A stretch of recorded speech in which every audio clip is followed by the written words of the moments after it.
Bonjour David, je suis catholique et j'aimerais un jour aller au paradis. Notre curé m'a dit qu'on n'est pas sûr d'y aller. Mais alors est-ce la peine d'aller à la messe tous les dimanches, de me confesser, de prier ? Des fois je ne sais plus quoi faire, je croyais que Dieu est miséricordieux, qu'il nous pardonne. J'espère qu'il ne nous abandonnera pas. Que faut-il faire ? Ça m'attriste tellement de lire ce genre de message. Comment un curé peut-il aussi mal enseigner les gens ? Après il se retrouve à se mélanger complètement les pinceaux. Alors je vais décortiquer tout ça. Premier point, bien sûr qu'on peut être sûr d'aller au paradis. Paul a dit, si tu confesses de ta bouche le Seigneur Jésus, et si tu crois dans ton cœur que Dieu l'a ressuscité des morts, tu seras sauvé. Pierre a dit, parce que vous obtiendrez le salut de vos âmes pour prix de votre foi. Et enfin, Jésus a dit, je suis la porte, si quelqu'un entre par moi, il sera sauvé. Alors Virginie, si tu as donné ta vie à Jésus, que tu as fait de lui ton sauveur et ton Seigneur, alors oui, tu peux avoir l'assurance d'un jour aller au paradis. Deuxième point, tu demandes si ça vaut la peine d'aller à la messe tous les dimanches, de te confesser et de prier. Le problème, c'est qu'on t'a enseigné que pour être sauvé, tu dois faire tout un tas de choses.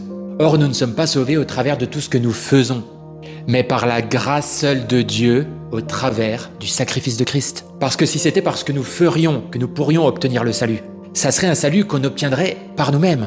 Mais Paul nous rappelle, ce n'est pas par les œuvres que nous sommes sauvés, afin que personne ne se glorifie. Ce que je veux dire, c'est que nous ne sommes pas censés faire des choses pour espérer mériter le paradis. On n'achète pas Dieu avec nos œuvres, en précisant que les œuvres, c'est plus large qu'aller à l'église, prier et ce genre de choses, évidemment. En revanche, si on aime Dieu, si on veut le connaître plus, si on veut avoir une relation personnelle avec lui, alors on va faire toutes ces choses. Trouver une assemblée pour grandir dans la communion avec les frères et sœurs et être enseigné, à condition de trouver une assemblée qui nous enseigne bien. Se confesser à Dieu ou auprès de frères et sœurs dont on a confiance. Et également prier pour grandir dans ta relation avec Dieu et connaître ses plans pour ta vie. Mais ces choses-là ne sont pas celles qui sont censées te faire espérer gagner le paradis.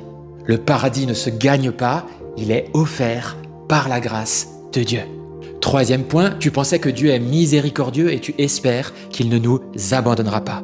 Dieu est miséricordieux puisqu'il est descendu sur terre, se faisant homme en la personne de Jésus-Christ afin de mourir à notre place, afin qu'on soit sauvé.